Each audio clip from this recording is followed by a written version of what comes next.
Welcome to our discussion of Robinson Crusoe's Pesach. Let's say you were alone in an island for Pesach. Can you really have a good Pesach? Can you have a kosher, chag kosher v'sameach when you're on Robinson Crusoe's island, all by yourself? We want to ask that from the perspective of, the Korban Pesach, the Paschal Lamb. We want to ask that from the perspective of the modern Seder, which doesn't have a Paschal Lamb, but it has the Seder, the Haggadah. Can you have a Haggadah all by yourself? Can you really have a fully kosher Pesach, a Corona Pesach, a Robinson Crusoe Pesach? Corona Pesach, where someone is somehow in isolation and he or she has no one else with them. Can you really have proper Pesach? Does it work under those circumstances? So let's begin at the beginning. Let's take a peek. Share the screen with you. And here we go. So the Robinson Crusoe Pesach. Is it going to work if you have a special cruise all by yourself for Pesach, the Robinson Crusoe Pesach? Let's take a look. Can you go at it alone for Pesach? So first, we always need to go to the verses, like Rabbi Rosenzweig did when he had his lecture on Sunday. Always start with the verses. So let's take a look. Is it about the individual or is it about community? Is there something about Pesach that has to be communal? Let's take a look. So it says in Exodus 12, which is the most important chapter about Pesach, on the 10th of the month, that's 4 days before Pesach, and the rabbi says it's on Shabbos Hagadol, in those days, on that particular year. Pesach fell on Thursday that year.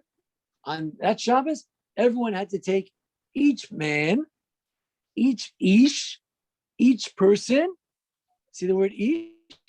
That's an individual. Sell a beit avot, one sheep for the whole household. A beit avot means your whole chamula, your whole family, the grandfather and the grandchildren. Sell a one sheep for the house. So is it a sacrifice of a house, which is a community of sorts, small community, but it's a community? Or is it ish? Or is it only one person? There's the tension right there. Next verse. Let's look. There are two social structures mentioned here. You mean matabayit? You know what we said? If you don't have enough people to eat one sheep, how are you going to eat a sheep? These quarters, the hind quarter, the front quarter, that's a lot of meat. You don't have enough people in your family to eat it. Then they told me something. Then you take you and your neighbor next door. It doesn't have to be your family, and you count the number of people. So each person, according to how much he eats, he should get involved in that sheep. He should be included on that sheep. He should be counted on that sheep. He should contribute to the sheep. So what are the two social structures? Anyone want to say? What are the two social structures in this verse? What sort of community is it? Anybody? You might have community A or a different type of community called B. What is it? So I want to suggest the first possible community that we speak about for Pesach, not the Robinson Crusoe Pesach, but rather it should be a family. As we said before, and there's another verse, that it's all about the mishpacha. It's about family. But then it says here, well, Beit Avot is about the family tree, your household with your grandfather and the children, the grandchildren. But now we say, well, maybe your family tree is not big enough, but rather you have to take the neighbors. Oh, that's a different community, right? That's a different community, the neighbors. So both verses speak about community, but one speaks about family and whether the structure of a community, namely the neighbors. But we also had the idea of ish salabay. On the first verse, we saw each person, there is an element of ish. Now, if we talk about sort of sharing your Paschal Lamb, so we have to realize how bizarre that is in the context of slavery. If you're a slave, you have very little. Actually, you don't have anything, because anything you have belongs to your master. You don't have a bank account. You don't have a salary. You have, as Coleman Katz used to joke, you don't have a salary. You have a celery. You have nothing. So sharing is difficult. The idea that you're taking your bread and you're sharing with your neighbors and your sheep and you're going to share with your family, this is something that's opposed to slavery. And the idea of community, that's not Robinson Crusoe, but rather that there begins to be a sense of community, although there are those who suggest that in Egypt, Jews were generous and gave charity.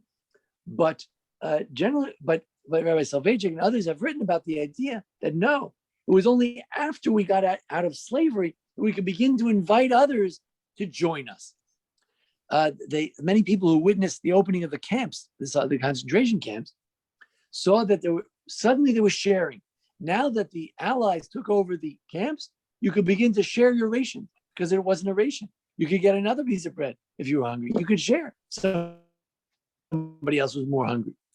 And that's why we start off the Haggadah by saying, this is the bread of affliction. Okay, so, and anyone who's hungry can come and eat. What does that got to do with anything? Because now that we are no longer in affliction, we're no longer in slavery, we're free people, we can be generous. We can have community.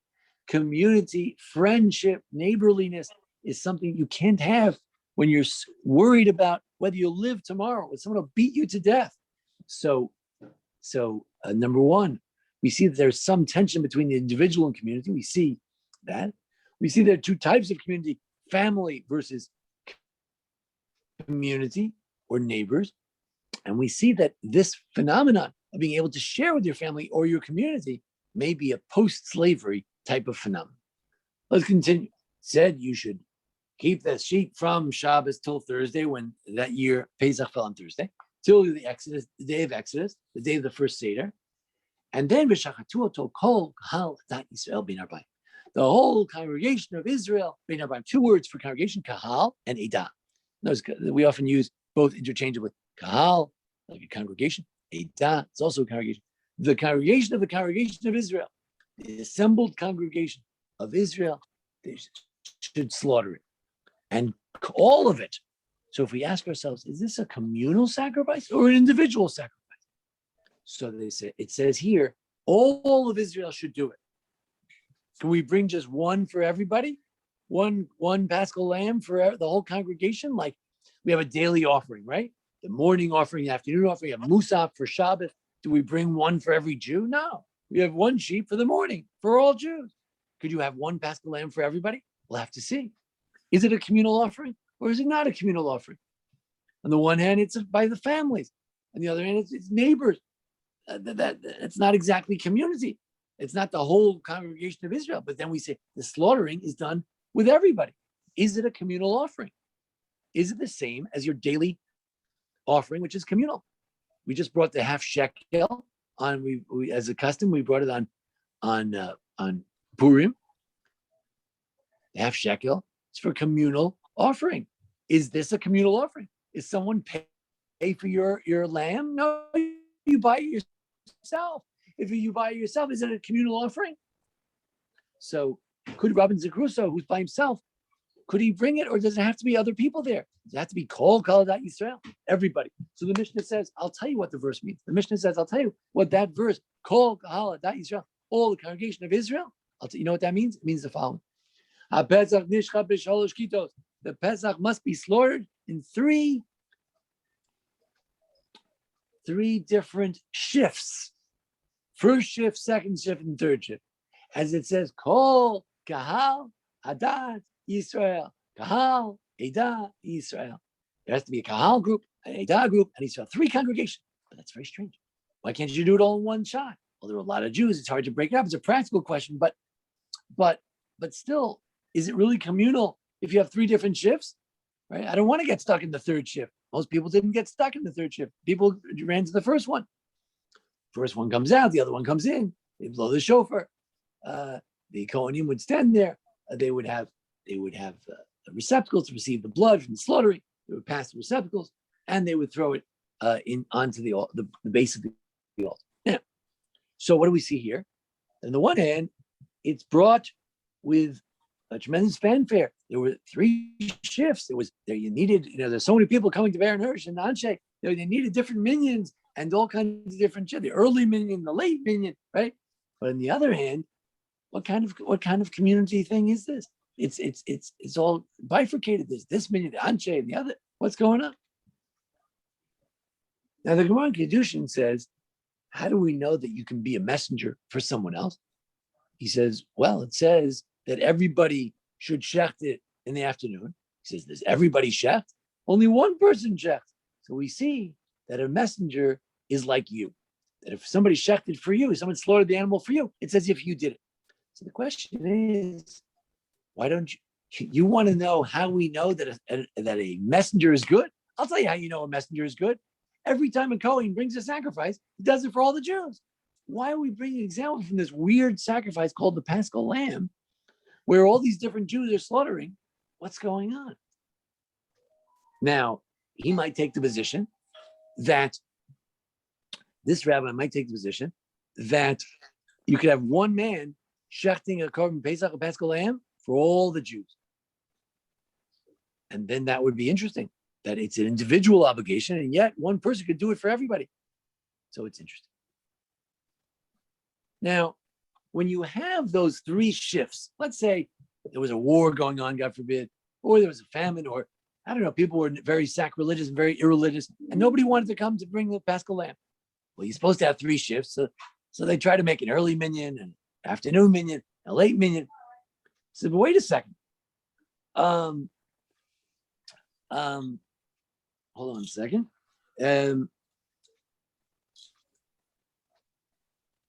One second. What if there weren't enough people? What's the minimum number of people you need in order to? What was the minimum number of people that you need in order to say you have three shifts? Like, let's say the Anshei and Baron Hirsch. Let's say we lost a lot of members, God forbid. Oh, we're gonna have the Anshei meeting, the Baron Hirsch meeting. At what point do you say there's not enough people? There are only three people at this meeting, two people at that meeting. So he said, no. If you have three groups of 30 each,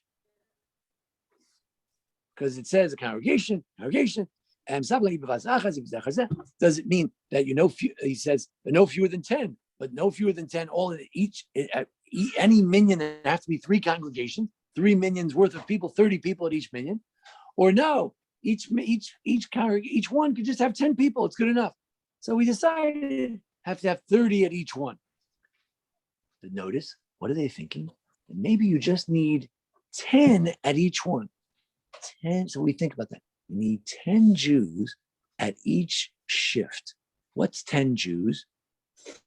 10 Jews is a minyan. You need a minyan at each shift. Minimally, you have to have a minyan for every shift. And why do you need a minyan at every shift? So let's take a look. There's a new source, Rabbi Menachem Kasher. He knew all the sources. He brings the Targum Yonas, an official, one of the unofficial translations of the Chumash, and it says there, if you don't, that when we read the verse before, if you don't have enough people, then you get your neighbors. So he says, if you have, what do you mean you don't have enough people? How many people do you need? So he says, if you minyan asara, if you don't have a minyan, then you have to bring some other people into your land. You can't have less than 10 people on your land. Oh, really? Each land, not just each group, each shift has to have 10 people when you slaughter it. But if you have less than 10 people on your lamb, it's not acceptable. So it says Rabbi Kash, you know what that means? Each Paschal lamb was a communal offering. Communal offering. It was brought by me. I paid for it. Why is it communal? Because there are 10 people. And whenever you have 10 people, what do you have? What do we call it when you have a minyan? Right? If you have a little minyan in your house, what do you call that? C-O-N-G, cong. It's the congregation. It's the congregation. If you have 10 people, it's the congregation. Says this translation, the Aramaic translation, if you don't have 10 people on your sheep, it's not a sheep. Because it's a communal offering. And communal offerings cannot be brought with less than a minyan. It's like the Kaddish, right? You can't say Kaddish unless it's a congregation. When is it a congregation? If you have 10 men. So if you have less than 10, I would hear it say men and women and children. If you have less than 10 people, Jewish people, then it's not proper.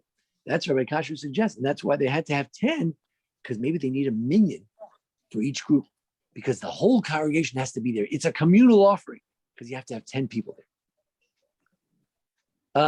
Another indication that Pesach is communal and that Robinson Crusoe would have a very bad Pesach, and that a Corona Pesach is not Pesach, certainly in the days of the temple for when you had a Paschal lamb, is that when they talk about King Josiah, the king ordered that there be a Pesach, that they have a wonderful, communal, great Pesach for everybody, because Pesach is a communal affair. The king demanded it. He arranged it. And they never had a Pesach like Josiah's Pesach, because Josiah was a communal Pesach where they destroyed the idols and they had Pesach. So another element of communal, another indication of the need for community. There's also, it says, Kol Hadas Yisrael Yasu Oso, is a pasuk in Parshas Bo. All of Israel will do it. You have to have all of Israel doing it. Another indication that it's a communal offering is, when there was no temple, and I don't mean today when there's no temple, in between temples, the interregnum people, period, right? Solomon hadn't built his temple yet, but Shiloh had been destroyed. So they didn't really have an official temple. So people would offer offerings on in their backyard altars. Says the Rambam, he says, no, in a Bamas Yachid, if you have an individual private backyard altar, backyard burger, you cannot bring the Paschal lamb. The Paschal lamb is not an individual sacrifice. It must be brought on a communal altar, even if there is no official temple. It has to be a communal altar, not your private altar. And then we ask another question. There are a number of questions we can ask about this Paschal lamb. Why are women part of the Paschal lamb? After all, it's time related. It's a time related mitzvah. No one ever discusses that. So, no, women have to bring Paschal. They have to be part of the Paschal lamb. Why? It's a time related positive mitzvah. It's only done once a year, and it's a positive commandment. Why are they obligated? So, what's the answer? Let's ask another question. How can children be included in this? I've always thought about this. If you're not bar mitzvah, you don't officially count, right? So you don't count for the minyan. You can't lead the davening. You can't be the chazan. You can't, right? You need a court. You can't use the kid can't be for part of the court. Even if he's 12 years old, 11 years, very smart. He's not part of anything. How could children be included in the sacrifice? If a Gentile wants to say, hey, come on, Joe, Tom Jones, why don't you join me for the Paschal lamb? You can't join for the Paschal lamb. You're not Jewish. But if a child joins, it's fine. How can the children? It's a sacrifice. We're bringing a sacrifice, and you're not bar mitzvah yet. You're not bat mitzvah. How did children get included? And why are women included? It's a time-related commandment. And the answer is it's a communal sacrifice. It's for all of the Jews all together. Now let's look at a question from the Mezitur Ilui. The Ilui Mimechit. It's the Mezitur Ilui. Not exactly how to pronounce it, whatever. But who is he? They say when Jews were migrating from Europe to America, some great scholars came, and one of the great scholars who came to America was the Mezitur Ilui. They sent him to YU. He saw a lot of people were not as learned as he expected in those days. People at YU were not as learned as they were in Europe. And he was so depressed, and he had a terrible time. And so my cousin used to be married to the granddaughter of the Mezitur Ilui. He was a genius, and all his descendants are geniuses. In any event, he asked a question. Why, how come if one person is impure, he or she cannot bring the Paschal lamb? Just wait a second. We say that sacrifices that have a fixed time, like the Paschal lamb, it should push off Shabbos. It certainly does, right? They would slaughter this year. They would slaughter the Paschal lamb on Shabbos. They would take a knife and slaughter the animal on Shabbos, because that's what you do on the eve of Pesach every year, even on Shabbos. And it should push off impurity as well. So if you're impure, you're one individual and you're impure, you should be able to bring the sacrifice. It's your sacrifice. And it has a set time. So I have to bring it. I have no choice. The answer is that it's a communal sacrifice. It's not an individual sacrifice. Or you could ask another question. Of all the sacrifices, the only one where people came to Moshe and they said, hey, we got left out of this one. What's going on? He says, we're impure. We want to be part of the Paschal Lamb. What the chutzpah? If you're impure, and for whatever reason, Mezitur Elohi's question notwithstanding, if you're impure, you can't bring the Paschal Lamb. So who are you to complain to Moshe that you didn't get to bring the Paschal Lamb? Of course you can't bring the Paschal Lamb, because the rule is, if you're impure, you can't bring the Paschal Lamb. What gave him the chutzpah to say, Moshe, why should we be any less than anybody else? Egalitarian, freedom, equality. Why can't we bring the Paschal Lamb? What are you talking about? There's a law. If you're impure, you can't bring a Paschal Lamb. The answer is, it's a communal sacrifice, so central to our faith that no one wanted to be left out. It's a communal sacrifice. Every single Jew wanted to be involved.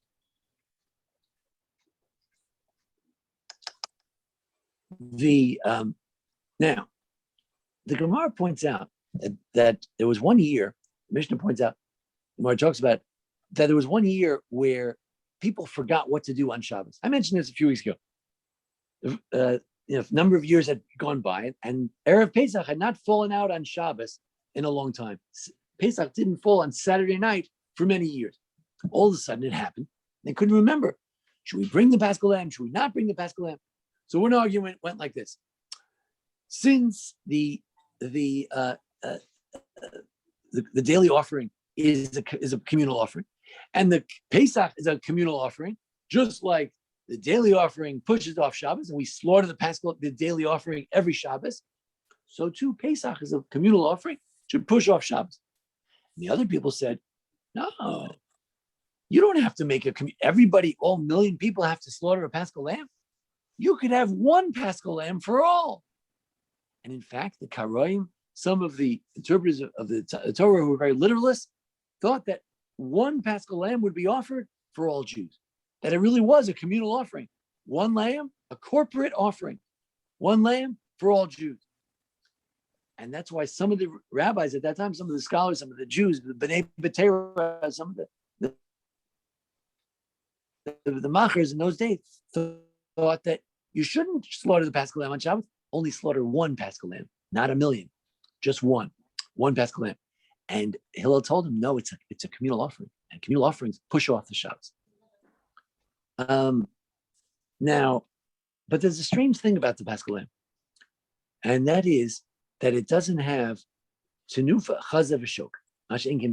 Pesach does not have a chazav v'shok. What does that mean?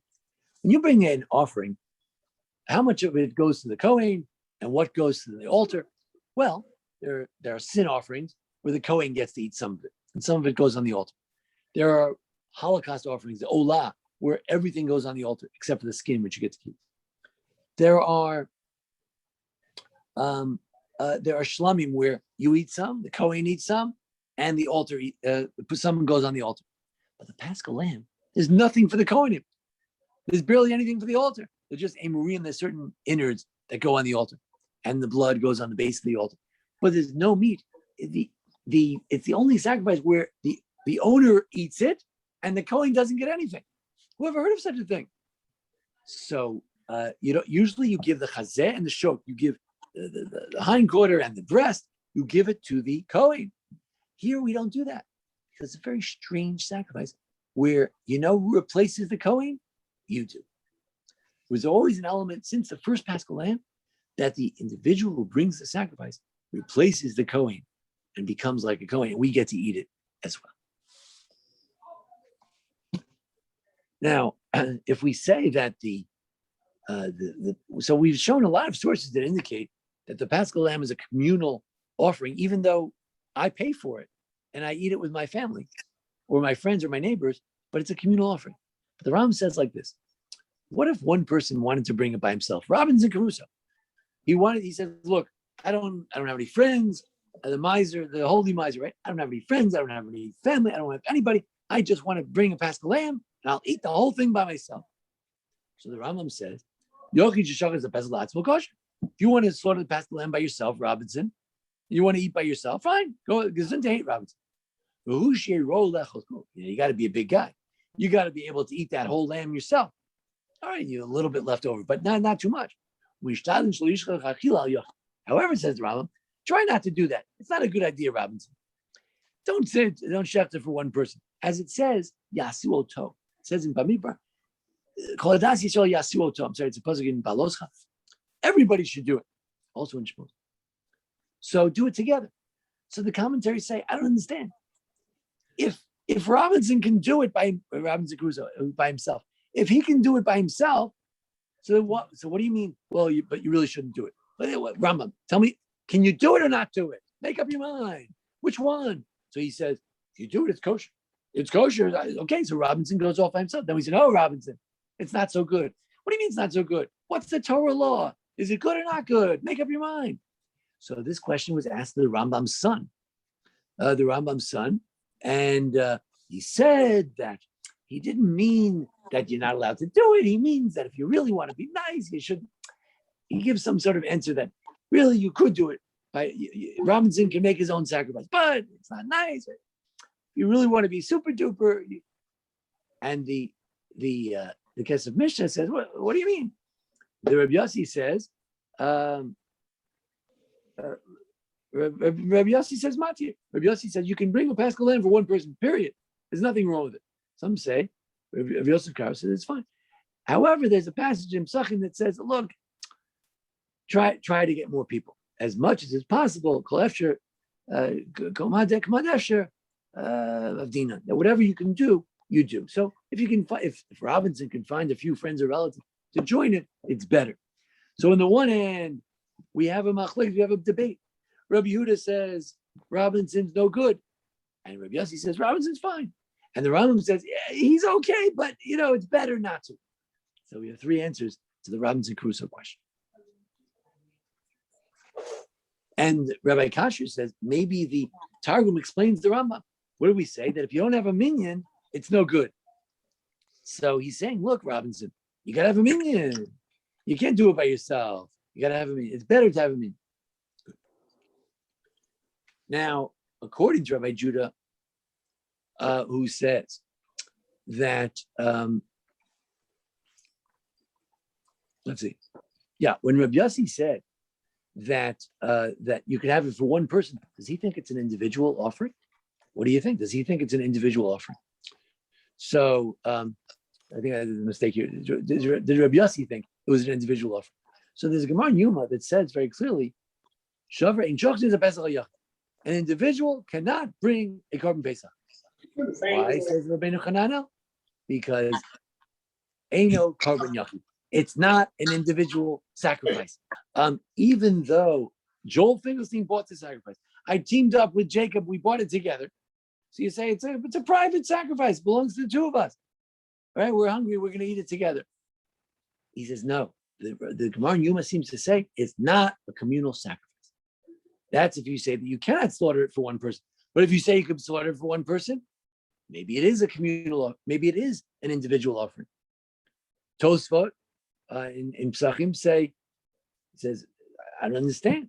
Over here, it's called it's communal sacrifice because it's brought b'kinufia with a lot of people, and in Yuma it sounds like that also. But in Chagiga, it's called an individual sacrifice. So there are different sources in the Talmud. Some of them refer to it as a public offering. Some say it's a private offering. Could Robinson Crusoe bring it? Could you have a corona of korban Pesach or not? It's a debate between passages in the Talmud. In fact, the Rambam says that this is a very unique sacrifice. The Rambam's introduction to the whole idea of kochim or sacrifices says that there are four types of sacrifices: communal sacrifices, individual sacrifices that seem like communal sacrifices, and communal sacrifices that seem like an individual sacrifice. What is korban Pesach? The fourth type is an individual sacrifice that looks like a korban tzibur. It looks like a public sacrifice. Everybody brings it, but it's really an individual thing.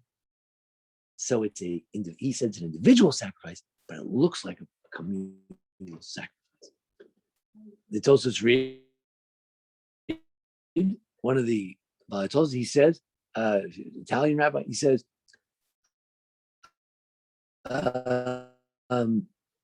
used to sing songs when they brought the sacrifice. Sing songs when I walk in with my own personal sacrifice, nobody sings any song. When I bring my own offering, but the korban Pesach is a korban tzibur. So Tosfos Reed says he comes down on the side. It's a communal offering. Robinson cannot bring it. However, Rambam says it's an individual sacrifice, but it's similar to a public sacrifice. Tosfos says there are different sources that go one way or the other. Rabbeinu Manoach says based on Yuma, it's a communal sacrifice. All kinds of opinions about it. Not so simple. He said, so Rabbi Weitzman, or Joshua Weitzman of Israel, he said as follows: the Korban Pesach, the source of it is it's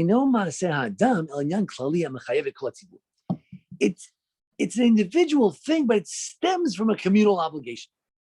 You see, where did I get? Sometimes a lot of individuals come up with an idea, and that creates a flurry of activity, and it becomes a communal thing. And other times, there's a communal thing going on, and it inspires some individual. Which one is a Korban Pesach? Says Rabbi Weitzman. And that's based on this Rambam over here. The Rambam says it's similar to the public. What does that mean? It stems from its public idea. We started off by saying that the Paschal Lamb is brought with so many people. It's a congregational thing. It stems from a public kind of a thing, and it translates into the individual. The Rav Kook always explains the philosophy best. Let's see what he says. Be Israel, when it comes to a Jew, the soul of the individual, let's say me and you, comes from the soul comes from God. But it's a Otzar HaKlal. Where do you get the souls of Jews? They come from the general Jew pool of souls. That communal pool gives the neshama to the individual. However, if you try to separate yourself from the congregation, you don't want to be Jewish, then you're separating your soul from its root place. A lot of people ask the question, why be Jewish? Who needs it? You think it's nice? Fine, I don't like it, I'm leaving. He says, yeah, but you're uprooting your soul from the place. It comes from a communal place. And every Jew needs the community. Most of the time it's natural. We would give our lives not to be disconnected from the congregation. The neshama demands a connection to the source of it, which is a community. Meaning that perhaps we can suggest, says Rabbi Weitzman, the same thing about the Paschal Lamb, that the Paschal Lamb is really a communal thing. But each individual brings it, but he or she brings it from the source of a communal obligation. When Pesach comes, everybody knows the community is doing Pesach. And my individual Pesach is connected to the communal one. So can Robinson Crusoe do it? Well, Robinson understands he's part of the cloud. He's part of the community. Maybe he can. If the person with Corona said, look, I'm really part of a congregation of Israel who are out there doing Pesach. I happen to be alone in my apartment, but my Pesach stems from the congregation. Then it could be that it does work, even for the individual. But now we have to ask, that's the ancient Paschal Lamb. What about in modern times, any other evidence of the communal element? So we mentioned Kol Hadat Yisrael Yasur Tov. Everybody has to do it. That first year they used families, and in other generations it was done by all the congregation. There is a Rashi who quotes a medrash that it says all of Israel should do it. So you might think that just like the first lamb was done with families, maybe it always has to be done with families. It says no, you could mix the families. You don't have to invite your brother. You could mix up with other families. So there is an idea that the difference between the first Paschal Lamb, which is more family oriented, and the other Paschal Lambs, where it's important perhaps for all the Jews to join together. You invite another family and join together. Okay. Okay. What about Robinson Crusoe at the Seder? This is a part, maybe some of you are saying, Rabbi, what are you talking about, the Paschal Lamb? We don't have Paschal Lambs anymore. What are you talking about? So here's a part for you. Can Robinson Crusoe, forget ancient time, can Robinson Crusoe today have a really Chag Kosher V'Sameach? We wish him Robinson. You call Robinson before you enter, you say, Robinson, I want to wish you a Chag Kosher V'Sameach. You should have a wonderful Pesach. So Robinson says, can I really have a proper Pesach? I got nobody here. You call your grandmother and you say, I'm sorry, you're in isolation in an old age home, but you should have a wonderful Pesach. He says, grandson, can I really have a nice Pesach? I'm all by myself. Got nothing. I can't ask it. There's nobody to ask the 4 questions. Nobody to serve the chicken soup. There's nothing. So can you have a good Seder today? So the Mishnah says in Mishnah Pesachim that if you're wise, then your son, then the son could ask you a question. The son's not so smart, so your wife could ask you a question. If not, you could ask yourself a question. So it says right here, you could ask yourself the question. So Robinson is fine. So it's a perfectly good Pesach. He asked himself the question. What's the problem? The Rambam says the same thing. Ask yourself the question. What questions do you ask? I'll tell you what question you should ask the Manishtana. Why Manishtana? Could be, he says, look, you can't really ask yourself a question. But the Manishtana is not a question. Manishtana is, whoa, how different tonight is than other nights. So different. Usually we have chametz, tonight we have matzah, usually we have regular herbs, tonight we have bitter. Usually we don't lean, today we lean. Usually we don't dip so much, now we dip. So it's not a question, it's an exclamation. It's like, wow, tonight is different. So maybe the Rambam is pointing to that, but there's nothing wrong with doing it by yourself. That's what it seems to say. But the Rambam in the book of mitzvot says as follows. The Medrash says, Mechilta Rabbi Shmuel, since it says that when your son asks you a question, you should tell him. So it teaches you that that if he asks you, you should tell him. But if he doesn't ask you a question, maybe you shouldn't tell him. So he says, no, you should tell him, even though he didn't ask you. He says, that's if you have a son. What if you're by yourself? Or what if it's someone else who's not your son? So it says, you should remember this day. So I realized, you know what? That's not very satisfying. I want to know, can I have a chag kosher or something? Can I have a beautiful, wonderful kosher Pesach in the isolation room, in the COVID room, in the hospital? God forbid. So he says, oh yeah, sure. We said, but it says your son should tell you, and there's no son or daughter. So he says, don't worry about it. Just remember the day. That's not really not worrying about it. You see, if he said to me, if you don't have a son, so what happened? Well, if you ask yourself, it's like you're the father and the son in one person. You play both roles, right? Sometimes you get two jobs in a play. You have to play two roles. You put on a different hat, right? You ask in different voices. Oh, right? You can play two roles. Then I'd be happy. I would say he's having a wonderful Pesach, but it doesn't say that. It says if you're by yourself, what happens? He says, well, it's a fulfillment of remembering this day. I don't want to remember this day. I want to tell my child. I want to tell other people about it. So I would argue that this Rambam in the Sefer Mitzvot, based on the Mechilta Rabbi Shimon Yochai, is arguing that it's not the same mitzvah. You want to get the mitzvah of telling your child, you have to tell either a child or somebody. Maybe your wife, maybe your friend, maybe your student. Fine. Students are considered children. Your grandchildren are considered children. But maybe your wife is your student, maybe your husband is your student. But if you tell to yourself, all you're doing is remembering, you're not telling. So is it a chag kosher v'sameach? Can Robinson Crusoe have a good Pesach? I don't think so, according to the Rambam and Sefer Mitzvahs. In fact, Rabbeinu Manoach says like this. Rabbeinu Manoach was from Provence, and he wrote a commentary on the Rambam. We didn't have it for a while, but recently we discovered it. My teacher, Rabbi Horowitz, was one of the early pioneers in it, and we have it now. It's found in many editions. He says as follows. Just bear with me with the Hebrew. I'll help you follow along. If you were by yourself, you ask yourself. That's the Rambam said. You ask yourself, Einstein. So Rabbeinu Manoach says, in the commentary, I say like this. We see that you're allowed to read the Hallel and the Haggadah, even by yourself, which is not like the opinion that says you need three. Why would you need three people? Because of Hodu. You see, part of the Haggadah is to say Hallel. So I can say Hallel. You take out the books and you read Hallel from the Haggadah. It says Hallel, Hallelujah, Hallelujah, Hashem. You say the Hallel. What's the problem? I can even sing it. Hallelujah, as Hashem, right? I can sing it by myself. I don't need three people. Very good. Yes, someone Jasagura asks, is Kadesh remembering? That's correct. Maybe all you're doing is you're doing Kiddush. You remember the Exodus, right? It's not really a Seder when you're by yourself. It's like Kiddush. You remember Zeichel, Yes Mitzrayim. We remember Egypt. It's not the real deal. Could be. Back to the Rabbeinu Manoach. he says, when you say Hallel, so I could say Hallel by myself, right? Hallelujah, I can sing it, no problem, right? He says, nah. He says, maybe you need three, because you say, y'all give thanks to God because his kindness is forever. Who's the y'all? Who are you talking to?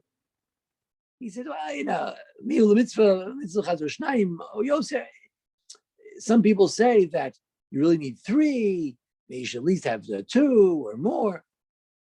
And that's Hidur Rabbi. It's better. It publicizes the miracle more. And after all, Pesach is eaten with a chabura. Usually you have a group for Pesach, don't you? We go back to this Paschal Lamb. Why do you want to have a group? Rov Amazur Jismela. If you want to honor the king of the world, you want to have a bigger group. Avali Kubalek. But it's no big deal. If you don't have it, it's no big deal. Don't worry, Robinson. It's not so terrible. Rav Balatois is Kosav. Mishum Haki Nagu Likosav B'Shnayim Shum Yom Tov Shechalios B'Shabbos. So he says the Tos will say that you should at least have two people, etc., etc. He said the Medrash Tilim, which is the Medrash on Tilim, says you have to have three. He says, well, that's only Chachila. It's better. You say to Robinson, look, it'd be better if you had three people. If you're only by yourself, it's okay. Don't worry about it. Tell grandma, don't worry about it. It's okay. It's better to have three, but it's okay. And after all, and then he quotes the Mechilta that, if you can't get the mitzvah of Igadza, of telling your child, at least you get the mitzvah of remembering, or as Josh said, as making kiddush, or remembering something about the ex. So we have it right there that that there is a suggestion in the Rabbeinu Manoach that you have to have at least three people at a Seder, so you can say, you all praise God. Because the Hallel is not an incidental part of the Haggadah. We think, a lot of people go to sleep before the Hallel. For the last cup, they drink it, go to sleep. No, Hallel, the whole point is to say, God took us out of Egypt. Hallelujah. Thank God. He took us out of Egypt. That's the whole point. So if you can't do the Hallel in a proper way, saying, y'all praise God, there's nobody to talk to. You're not talking to anybody. Then, right? Judy and Joe by themselves, she can't say y'all. She's only Joe. Joe can't say y'all to Judy. It's only you.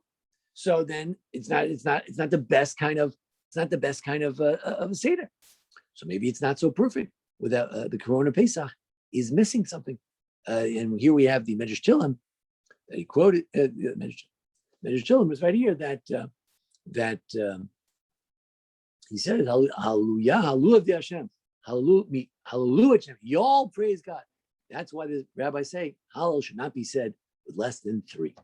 Good. Now, we talked a lot about the communal element of Pesach, and that may explain the wicked son. So what's so terrible about the wicked son?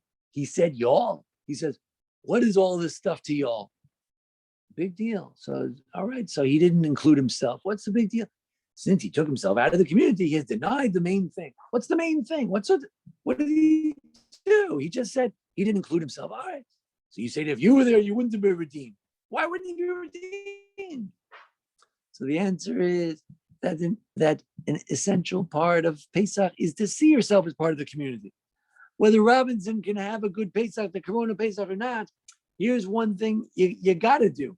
You got to see yourself as part of the community. If Robinson says, I never want to see a Jew again, then Robinson cannot have a good Pesach. He's a Rasha. In terms of Pesach, I want to claim that the wicked man of Pesach, is not a wicked person in general.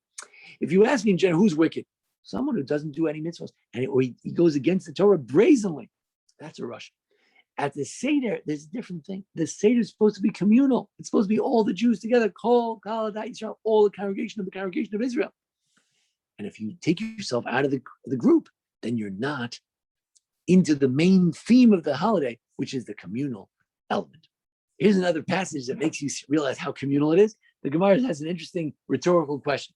The Gemara says, is it possible that the Jewish people are slaughtering the Paschal lamb or taking the lulav on Sukkot and not reciting Hallel? It's inconceivable that they would not be reciting Hallel. There'd be no need for an explicit biblical source for this. How could it be? Why should we bring? He says, who wrote the Hallel? It was surely written from the very beginning.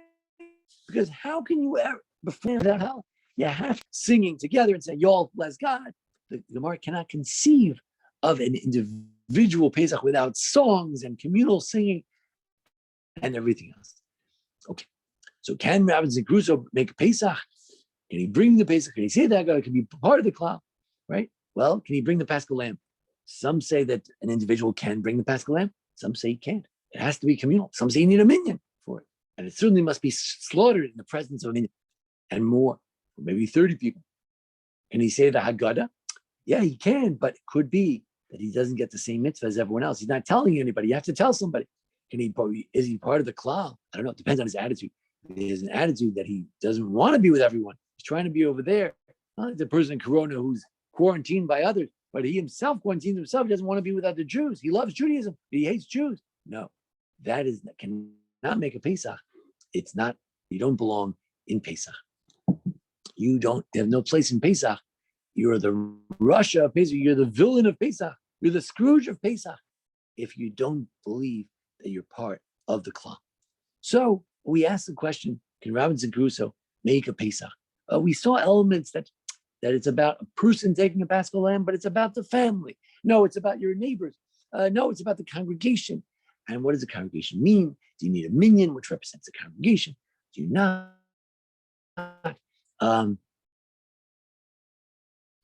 The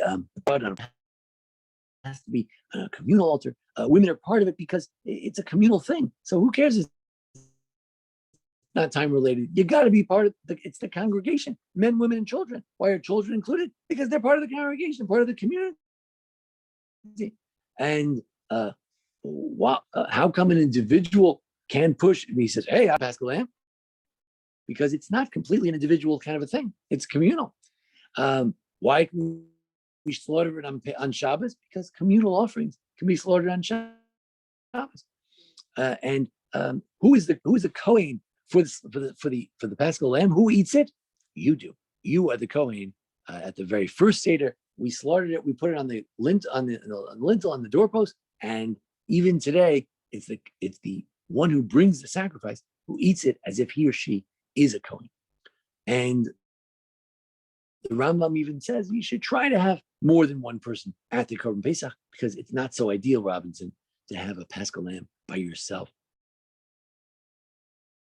Even though Rabbi Yossi allows an individual, maybe Rabbi Yossi as a group. We had the Rambam mentioned that it's an individual sacrifice, but it's similar to a communal sacrifice. And Rabbi Cook suggested that it's a communal sacrifice, it's an individual sacrifice that gets its power from the community. So if you're by yourself for Pesach, just remember that you're part of the community, that the power of this Pesach comes from the community. And therefore, you are not alone. You are, if you see yourself as part of the klal, then you are not alone. We ask a question. You said every year you have to, don't tell anybody. It's hard to believe that, right? There is that Rabbi Yarkan of Yeshivat HaRatzion said that what? That as long as you see yourself as part of the community of Israel, not just today, but for all generations, then you will see yourself as if you went out of Egypt. Because I'm not just myself. I am also the people who came before me, my ancestors, my children yet to be, all Jews who live now, all Jews who ever lived, all Jews who ever will live. And therefore, I am part of that group that went out of Egypt. I'm part of that group. And that's why you're such a villain. You're such a Scrooge of Pesach. If you don't see yourself as part of the community and the congregation, then you truly have messed up the whole concept of Pesach. If you truly Robinson Crusoe with the philosophy of, I'm going to go out of myself, I'd rather be a monk in the middle of the desert than be with the Jews, then in fact, you cannot see yourself as if you went out of Egypt, because you've got to be part of a whole community who went out of Egypt, and you're part of a community, past, present, and future. And it's the attitude of community that's very important for the Paschal lamb. So I think we've shown that Robinson Crusoe can perhaps get the mitzvah. According to the Rambam, it might be a different mitzvah of the Haggadah. He's just remembering, he's not telling. The Paschal lamb, it's a debate as to whether You could do it as an individual, or whether it's ideal to do it as an individual, as Rambam said. But in any event, there is something missing if you don't understand the communal element, or that as individuals, we do everything we do as individuals, stemming, as Rav Kook said, from the power of the community. So with that will conclude our formal part of our discussion.